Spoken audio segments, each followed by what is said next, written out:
So actually, Jobdoh is my second business that has social impact. The first one was a microfinance, so I had some exposure with social enterprises.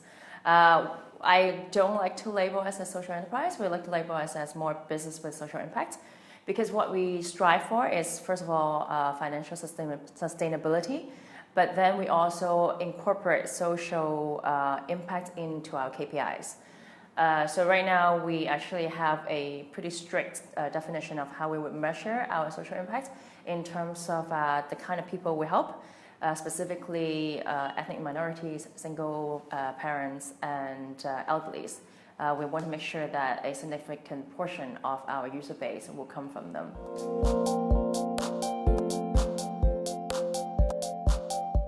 I think first of all is that sometimes it's a trade-off between social impact and profit maximizing proposition.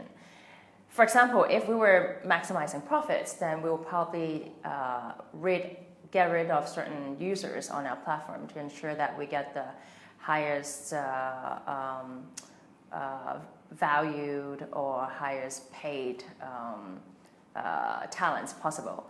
But because we do allocate a certain percentage of our users to serve the underserved groups, then we would have to lower the profit, and that might not be as palatable to investors or to company. But of course, first and foremost, we will definitely be financially sustainable before we implement these social impacts. That's one. Second is that people get confused. Because people don't understand what businesses with social impact is. It's more prevalent in the West, but in Asia, they need quite a bit of explanation. And thirdly, you also get investors who might be concerned initially if you say that you want to build a business that also generates social impact, because they would think that you are maybe doing a charity, and that's not good when they're trying to invest in somebody.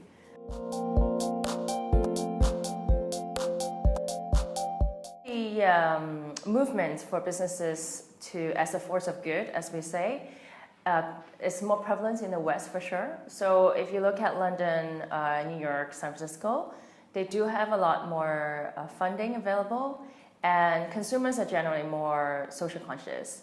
Whereas in Asia, it's a little bit less important for consumers to say, okay, we're a business that also generates social goods. So I don't know if I would say it's a support, but I think just a recognition that these businesses are important to advancing or bringing societal goods is more prevalent in the West.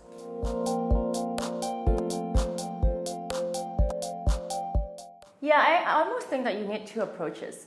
When I'm talking to business-focused or, I guess, profit-focused investors, I do touch up on the social impact, but it's not a core value that we bring. But when I talk to impact investors, of course, then we are very adamant in how we quantify the social impacts. I think the attitude is slowly changing because investors are starting to realize that businesses that are like good businesses in terms of bringing values to the society will be more sustainable and more welcoming by consumers. But it's still a long and gradual education process.